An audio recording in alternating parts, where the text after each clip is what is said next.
الحمد لله خالق الوجود من العدم وجاعل النور من الظلم ومخرج الصبر من الألم فملقي التوبة على الندم فنشكره على المصائب كما نشكره على النعم ونصلي على رسوله الأكرم بالشرف الأشم والنور الأتم والكتاب المحكم وكمال النبيين والخاتم سيد ولد آدم الذي بشر به عيسى بن مريم ودعا لبعثته إبراهيم عليه السلام حين كان يرفع قواعد بيت الله المحرم فصلى الله عليه وسلم على أتباعه خير الأمم الذين بارك الله بهم كافة الناس العرب منهم والعجم. فالحمد لله الذي لم يتخذ ولدا ولم يكن له شريك في الملك ولم يكن له ولي من الذل وكبره تكبيرا. والحمد لله الذي أنزل على عبده الكتاب ولم يجعل له عوجا. والحمد لله الذي نحمده ونستعينه ونستغفره ونؤمن به ونتوكل عليه ونعوذ بالله من شرور أنفسنا ومن سيئات أعمالنا. من يهده الله فلا مضل له ومن يضلل فلا هادي له ونشهد أن لا إله إلا الله وحده لا شريك له ونشهد أن محمدا عبد الله ورسوله أرسله الله تعالى بالهدى ودين الحق ليظهره على الدين كله وكفى بالله شهيدا. فصلى الله عليه وسلم تسليما كثيرا كثيرا. أما بعد، فإن أصدق الحديث كتاب الله وخير الهدي هدي محمد صلى الله عليه وسلم وإن شر الأمور محدثاتها وإن كل محدثة بدعة وكل بدعة ضلالة وكل ضلالة في النار.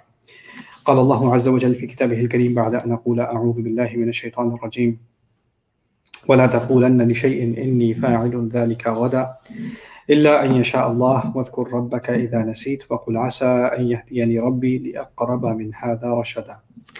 رب اشرح لي صدري ويسر لي أمري واحلل عقدة من لساني يفقهوا قولي. واللهم ثبتنا عند الموت بلا إله إلا الله.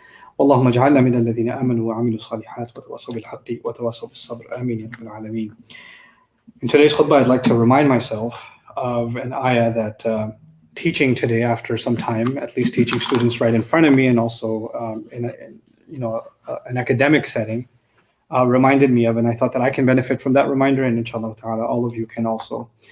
Allah Azza wa Jal revealed in Surah Al-Kahf, after teaching the Prophet ﷺ the story of the companions of the cave, he said, وَلَا تَقُولَنَّ لِشَيْءٍ إِنِّي فَاعِلٌ ذَلِكَ غَدًا. Don't you dare ever allow yourself to say that I am absolutely about to do something, this or that, ذَلِكَ, whatever that is, tomorrow. In this statement, what's the connection to this, to the story itself? The more literary connection, the more direct connection, is that you had young people who did not know that their tomorrow was going to be generations later, right? People had many todays and tomorrows and came and went, and generations came and went, and their parents came and went, and their children and, new generations came up and went and became old and died, and they're still in the cave. And for them, when they got up from their sleep and Allah raised them again, لَبِثْتُمْ يَوْمًا أَوْ بَعْضَ يَوْمٍ, you were here for a day or maybe part of a day. And what Allah is telling the Prophet ﷺ in one really beautiful way isn't just a threat, but actually now you understand that the future is entirely in Allah's hand. He can put time to a stop for someone. He can, or for a group, for those who believe in Him, He can completely change the face of tomorrow. So think of it from the sleepers' point of view. The entire world and everything that they knew to be the world has completely transformed within a day for them. For us, it's, ثَلَاثَمِئَةٍ سِنِينَ وَازْدَادُوا تِسْعًا, up to 300 years or however many years. And there's, lots of commentary about that ayah and what it could imply. But besides that point, they woke up in a new world. And in their mind, that just happened all in the course of a day. Human beings are going to go to bed inside of the graves. You and I, we're going to be buried once again into the earth. The earth, the dirt from which we were created, we're going to go back to it. And when we go back to it and we're raised on Judgment Day, إِلَّا بِثْتُمْ إِلَّا يَوْمًا, we're going to feel like, I think you were out for a day, I think. I don't think we were sleeping for that long. There are people that have been asleep for thousands of years already. And then there's us. And there's people that have been asleep for hundreds of years. And God, Allah knows when Judgment Day is coming, how close it is, how far it is. That's in His knowledge. But we all wake up at the same time and we all think it's been a day since we died, since we went into bed. What is Allah saying in this ayah first and foremost is that you don't have definitive, you cannot make definitive plans about what tomorrow looks like. It's not just about whether you are able to do something or not, or I'm able to do something or not, but rather the entire world, the tomorrow, not just of you, but of the sun and the moon, the sky over our heads, the trees around us, the mountains, their tomorrow depends on Allah. He can transform all of it. Our entire reality can change, and something can become irrelevant. A mini little example, here on campus, I used to spend quite a bit of time with children in the community and their families, and we decided that we're going to do a road trip, and we're going to go from here in Texas all the way to New York, and we were working on stopping by masajid along the road, like every town, and kind of get to meet a community and keep going and learn something along that journey. And we were working on that road trip, and then COVID-19 happened, right? So we had all these plans and everything was being worked out, and then Allah decides that something else is going to happen instead. And it doesn't just impact us, it impacts the entire world. Allah knows how many infinite numbers of plans there were for people, and business plans, education plans, family plans, all kinds of plans that have been put to a halt because Allah Azza wa Jalla decided that tomorrow will look different. But there's the flip side of it. And the flip side of it is these same young people, when they went into a cave, they didn't know what tomorrow is going to bring. They did not know if they're going to get found, if they're going to get food, if they're going to get devoured by an animal. They know nothing. And they're heading towards a cave. And they said something to Allah that's really beautiful. وَهَيِّئْ لَنَا مِنْ أَمْرِنَا رَشَدًا. Facilitate the right course for us. Make the right course convenient for us and easy for us. They're walking literally up into inconvenience and talking to Allah about convenience, right? And taking the right course. Now the word rashada appears again at the end of the story where the Prophet is told, إِلَّا أَن يَشَاءَ اللَّهُ sallallahu alayhi wasallam. Don't say that you're absolutely going to do this or that tomorrow, except that Allah wills it. Meaning, except you add the clause that unless Allah's will coincides with what I plan to do, whatever I plan to do or think I'm going to do is not going to happen. Now, inshallah, in our culture has become kind of the opposite of what it's supposed to mean. Inshallah, for us nowadays means highly unlikely, but I'm going to put Allah's name on it. Hey, so may I see you tomorrow at 3 o'clock sharp, right? Inshallah. That means don't count on it. And if it doesn't happen, well, I did say inshallah, right? So that means I got lateness insurance, so I should be okay, right? So the idea of inshallah has been taken away from its original spirit. The purpose of it was that you and I have things we want to see happen, or things that we're going to do, and we have to understand that whatever we're going to do, we're going to have to make that intention and then turn to Allah and say, Ya Allah, this is my will. This is what I would like to see executed in my will, but my will means nothing if your will isn't coinciding with it. So until your will endorses my will, it won't happen. It's a dependence on Allah, on the future, that a slave turns to Allah and says that and even reminds others of it. That's illa an yasha Allah. But what I wanted to dedicate this khutbah to is the conclusion of this ayah. وَاذْكُرْ رَبَّكَ إِذَا نَسِيتَ. Make mention of your master when you forget. That doesn't just mean, I forgot to say inshallah. 30 minutes later, man, I said I'm going to go to that. I'm going to make sure I finish the assignment. I promise I'll finish the assignment. And I didn't say inshallah. 30 minutes later, inshallah. Allah, can you put that on record? Inshallah. Angels, can you get that please? Because I didn't say it then, now I'm saying it. Yeah, that's also a remembrance. But actually, that the remembrance of Allah and the remembrance of your master. Your master means the one who controls your fate, the one who controls your nourishment, the one who controls what you're going to do and what you're allowed to do, what you're not allowed to do. That's your master. He says, وَاذْكُرْ رَبَّكَ. Make mention and remember your master. In other words, here you are thinking, you and I are thinking, because we're thinking about the future, what projects got to get finished, what task has to get done, what resolution you have to fulfill, what decisions you've made, whatever you've done, you and I, we start thinking that we're in control, we're in charge. And in that moment, Allah says, no, this is the time where you think you have control, is when you have to remind yourself you have a master over you. It's not just our tongue that has to say inshallah. Inshallah is actually a declaration of how Allah has mastery over our fate, His complete control over our fate. And He says, إِذَا نَسِيتَ. He didn't say, إِن نَسِيتَ. It's so beautiful. He didn't say, make mention of your master and remember your master if you forget. He said, when you forget. So when you forget, you know what that means? That forgetting that reality is inevitable. If you say if, it might happen, it might not happen. When you say when, it's going to happen. It's going at some level, we are going to lose sight of Allah's role in what we plan on accomplishing, what we plan on doing, what we plan on saying, the results we plan on seeing. So many situations in which you want to say something to someone or deal with somebody or talk to somebody, and you think the conversation is going to go this way. It's not going to go this way. It's going to go some other way. You think the negotiations are going to go this way. They're going to go some other way. You think you're going to, for example, teach somebody. You think the class is going to go. It's going to go a different way. You can't control how other people are going to perceive or react to what you're doing. That's the will of Allah also. That's also our, when people don't respond to us in the way that we want to, or when people don't react to us in the way that we would expect them to, then we get angry as if, man, I'm doing my side. How come they're not? They need to they need to get in line. No, that's the whole point of saying inshallah. Illa inshallah. Not only is my ability to accomplish or do what I'm going to do dependent on Allah, but I have a Rabb who doesn't just control whether or not I'll be able to do it. He also controls the results of it, the effect of it. Everybody can, the farmers can all plant the same seed in the same soil, and some of them will grow and some of them won't. Maybe Allah will not even give some the ability to plant a seed, but the one who is able to plant the seed, maybe Allah won't give that seed the ability to grow. And if it grows, maybe he put the seed, he didn't intend to it. It's a different kind of plant, and he didn't even realize it. You don't know, you can't control what Allah will bring out of it, and this is that dependence on Allah. Now, when you say that, then it's a kind of pessimism too that comes with it, because then you might start thinking, well, it all depends on Allah. I'm hoping this works out, but since I'm saying inshallah, then if Allah decides it's going to just go in a different way, so I should expect that things are not going to go the way that I want them to.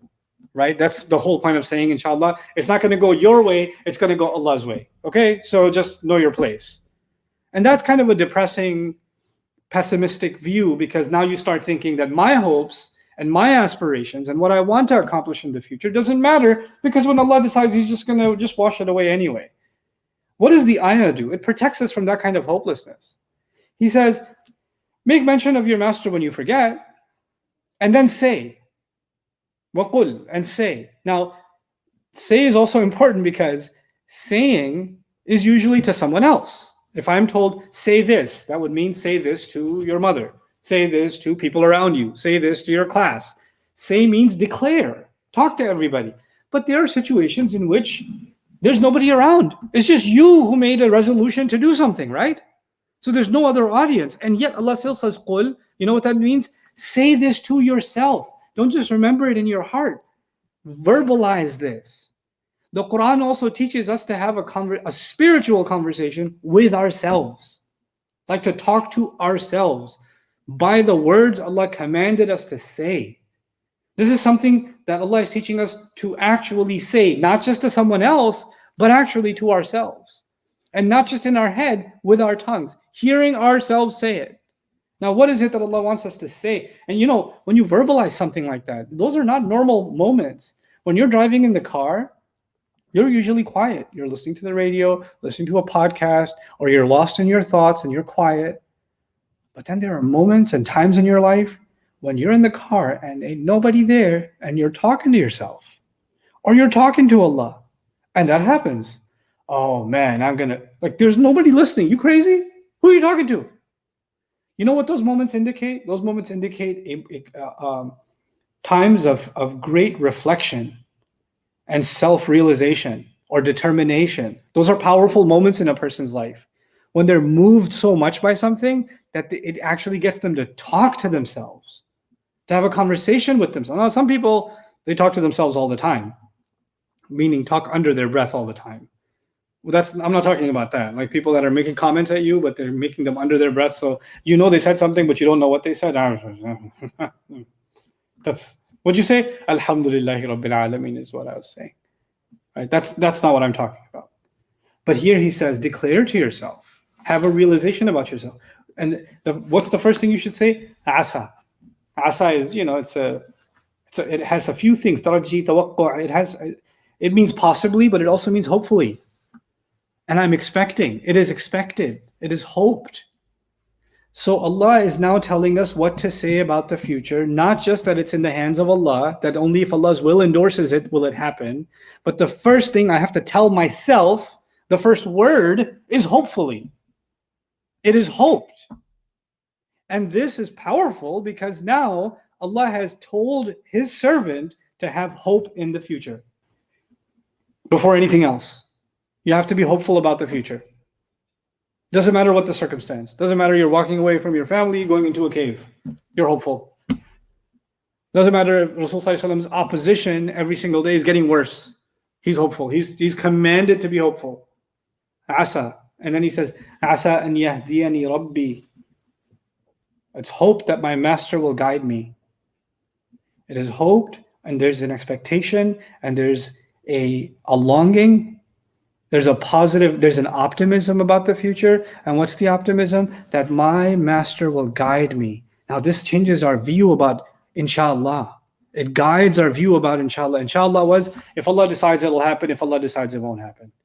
But now we're learning something about what kinds of things that Allah decide. Allah likes to decide things that help guide His slave. That's what Allah likes to decide.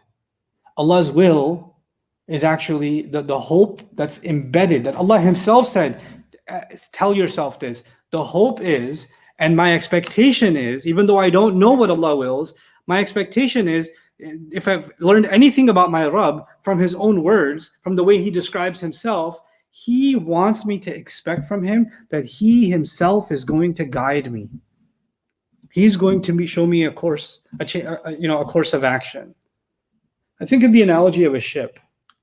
The waters are calm and the captain is able to steer the ship in whatever direction and whatever course that he meant to steer the ship in. And then a storm comes that is from Allah. It's not in the hands of a captain to weather a storm. And the only objective of the captain now is not to stay on course, but to survive the storm. And when the storm comes, the ship will be tossed and moved off course. It can be moved off course by hundreds of miles. It will be taken wherever the storm takes it, right? And it so happens in the storms of our lives, when Allah takes our ship in any which direction that we had never expected to be thrown in that place or to be pushed into that place, that even those are Allah's acts of guiding us. And even as you're being smacked by the storm, what's coming out of your mouth is, it is hoped that this is Allah guiding me. That this must be a course of action that is meant for me to be guided. It's not the course I was choosing. Well, this is the course that's heading somewhere else. It's pushing me into some other direction, but it's Him guiding me. Guiding me to what? And that's one of the most beautiful places I've ever read in the Quran. For my personal self. لِأَقْرَبَ مِنْ هَذَا رَشَدًا. Please, I've talked about this several times, but I don't get tired of talking about it and thinking about it. And since Allah says in this ayah, say it to yourself. So before I'm even saying it to you, I'm saying it to myself. He says, guide me all the way. Li, lam is lam al-intiha. This is lam al-ghaya. When I say, hey, could you give me directions to the house? That's ila. But if you say, could you give me directions all the way to the house? Now, when you say all the way, it's kind of like saying, that is my ultimate destination. That's where I want to get to. That's my end goal. And that's the Arabic expression lam. The preposition can serve that purpose. So here, the servant is saying to his master, the slave is saying about his master, it is hoped that my master will guide me all the way to the destination. Now, what's that destination? He says, li aqraba, all the way to closer than this. This is the expression, all the way to closer than this. Aqraba min hada. It's a weird thing to say in English. It needs a little bit of unpacking. And that's really the purpose of my khutbah, is this concluding phrase. What does that mean? All the way to closer. Think of it this way. Your goal when you're traveling on any journey, if I'm traveling from here to my parents' house, my goal is not to get closer to my parents' house. My ultimate goal is to reach the house itself. I don't feel any sense of accomplishment if I traveled 10 steps, if I traveled 2 blocks, if their house is 20 blocks away, I only feel like I accomplished something when I get there. And that's the lam should be associated with the destination, not the journey. In the ayah, the person talking about the future says, the slave talking about the future says, my hope in Allah is that He will guide me all the way to one more step, closer. Not the destination, but closer means you've made progress towards your destination. It's a strange thing to say, as if Allah is telling us, making progress in your journey, taking a step in your journey is your ultimate goal. That's your ultimate goal. And how do you know you've taken that? How do you know you've achieved the ultimate goal for that day? How do you know? Min hada, from where I am. From this. Where I'm standing now, my hope is the situation Allah has brought me to, or the circumstances Allah has created, or whatever He wills for me in the future, my hope in Allah is that the whole point of that circumstance is to take me a step closer than where I am right now. Step closer to what? Step closer to what? Okay, fine. I'm making closer and closer to, and is it Jannah? Is it heaven? What is it that I'm getting closer to? And that's qualified in the mumayyiz, rashadan. Closer than this when it comes to uprightness. It's like I have a crookedness inside me. I have slants and biases and brokenness inside me. And every time Allah puts me through an experience, I am one step closer to being unbroken, to being mended, to being corrected emotionally, to being corrected spiritually, to be corrected in my reliance on Allah, to be corrected in my character, to be corrected in my ability to be patient, to be corrected in my gratitude. One step, it is hoped, whatever experiences Allah has packed for me, whatever He plans to do, that Allah's will, over and above my will, is about guiding me to take one closer step to that which is good, to that which is righteous, towards righteousness. That's all. That's my goal. That's the ultimate goal. You know, it's something that definitely applies to students, which is why I thought of it today. But it's not limited to students at all. How does it apply to students? A student says, man, I want to finish this book. I want to finish this course. I want to get this degree. I want to memorize these surahs. I want to memorize the entire Quran. I want to learn all of this. I want to learn all of that. Then I'm going to study this. Then I'm going to study that. Did you finish this? Did you get your ijazah in this? Did you finish this book? Did you finish this paper? Did you finish this knowledge? Did you finish that knowledge? And it's always milestones, and it's important to have milestones. But in our journey into the Quran, like, if you were studying engineering, it's absolutely critical that you have milestones. If you're getting a bachelor's degree, every year is a milestone. Every several number of credits are milestones. If you're working towards a financial goal, savings, buying a house, whatever, you have financial goals. The same way there's goal setting when it comes to our spiritual goals. But in our spiritual goals, every step we take that brings us closer to being upright is a goal by itself. That step was a goal, not the destination. For a Quran, my Quran students, my Arabic students even, what do I tell them? I tell them, if you made some progress today, you have achieved your ultimate goal. You don't say, kids do this when they're memorizing Quran, and some kids are in the madrasa and stuff like that. They're like, I know this much now. And then the other kid goes, but you don't know this much. And the kid goes, that's a lot I don't know. Your goal was one step closer is joy. I know one more word of Allah. I learned about one more ayah. I implemented one new thing. I found one more reason to be grateful to Allah. Allah opened one more drop of wisdom from His word on me. One more. Yeah. If you start thinking about what you don't know, you're going to live a life of anxiety and never appreciate what you actually do know, or the steps you actually are taking. As a learner, taking even the smallest steps are moments of joy. They're absolutely moments of joy. The same way as a believer, taking small steps away from darkness. As a believer, taking small steps to better yourself, to better myself. It's taking small steps to better your environment. Whatever small steps you're taking. even if it's a little bit, that itself was an ultimate goal achieved.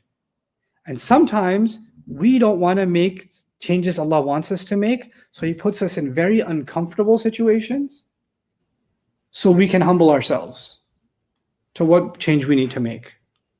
So we can realize that He wants us to take a step back and say, Allah put me in this situation. What is He teaching me here? And it's not He's punishing me.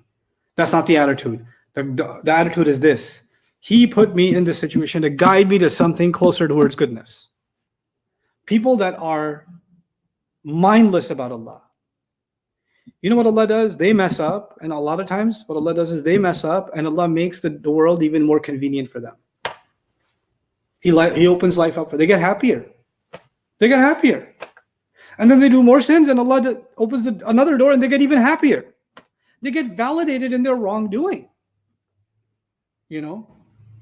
كُلًّا نُمِدُّ هَؤُلَاءِ. Each of them we extend in this way, these people. We extend and extend and extend. أَمَرْنَا مُتْرَفِيهَا فَفَسَقُوا فِيهَا. Many places in the Quran, Allah describes this concept. وَيَمُدُّهُمْ فِي طُغْيَانِهِمْ يَعْمَهُونَ. He extends them in their rebellion. You want to try one illicit drug? I'll open up the door to 20 more. Here, take a choice. Go ahead. You want to make those choices? Here you go. And then for some of the slaves He loves, when sometimes He makes them fall and slip or mess up, and conveniences and comforts are taken away from them. Protections are taken away from them, because that's when there was a small hafwa from them. There was something missing in their turning to Allah, and that became a favor from Allah to them, because that changed the course of action in their hearts, and they found the need to turn back to Allah and correct something and make it more upright. لِأَقْرَبَ مِنْ هَذَا رَشَدًا. So even in difficult circumstances, we thank Allah that He's giving us. He may be taking something worldly away from us, but He may be giving us something so much more powerful and so much more timeless and valuable. And that is a step closer to being guided, a step closer to Him, a step closer to righteousness, goodness. Hey, we needed that refinement. You know, you could have delicious meat, but it needs cooking before it's truly delicious. Otherwise, it has bacteria in it. It has diseases in it. You can't eat raw meat. There's some materials that, in order to be refined, they have to be put under the heat. This is a process of the believer's refinement that you and I have to go through, and we have to understand that Allah Azza wa Jal, whatever path He takes us on, is going to be for our own benefit, and the ultimate benefit will be that we become upright. May Allah Azza wa Jal make us people that benefit and from having hope and optimism in Allah Azza wa Jal, and really ultimately benefit by increasing our faith and our reliance on Allah, and changing our course towards a more upright way of living as the days go by, as Allah teaches us through the experiences and the trials that He wants us to go through to come out stronger. Barakallahu li wa lakum fil Qur'an al-Hakim wa nafa'ani wa iyyakum bil ayati wa dhikril hakim. الحمد لله وكفى والصلاة والسلام على عباده الذين اصطفى خصوصا على أفضلهم وخاتم النبيين محمد الأمين وعلى آله وصحبه أجمعين. قال الله عز وجل في كتابه الكريم بعد أن أقول أعوذ بالله من الشيطان الرجيم: إن الله وملائكته يصلون على النبي يا أيها الذين آمنوا صلوا عليه وسلموا تسليما. اللهم صل على محمد وعلى آل محمد كما صليت على إبراهيم وعلى آل إبراهيم في العالمين إنك حميد مجيد. اللهم بارك على محمد وعلى آل محمد كما باركت على إبراهيم وعلى آل إبراهيم في العالمين إنك حميد مجيد. عباد الله رحمكم الله، اتقوا الله، إن الله يأمر بالعدل والإحسان وإيتاء ذي القربى وينهى عن الفحشاء والمنكر ولذكر الله أكبر والله يعلم ما تصنعون. أقم الصلاة إن الصلاة كانت على المؤمنين كتابا موقوتا.